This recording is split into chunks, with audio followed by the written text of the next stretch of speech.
আপোনালোকে জানে যে ভাৰত চৰকাৰে কেইদিনমান আগতে কৰ্মচাৰীসকলৰ বাবে 3% মৰগীয়া বানচ ঘোষণা কৰিছে।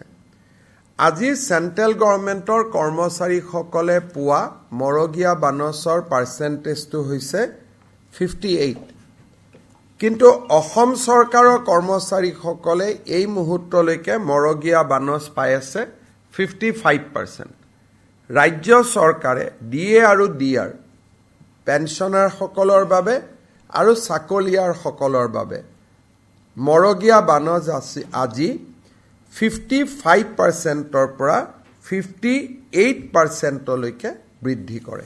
গতিকে ৰাজ্য চৰকাৰৰ কৰ্মচাৰীসকলে দৰমহাত 3% তেওঁলোকে এতিয়া মৰগীয়া বানচ হিচাপে তেওঁলোকৰ দৰমহা বৃদ্ধি হ'ব।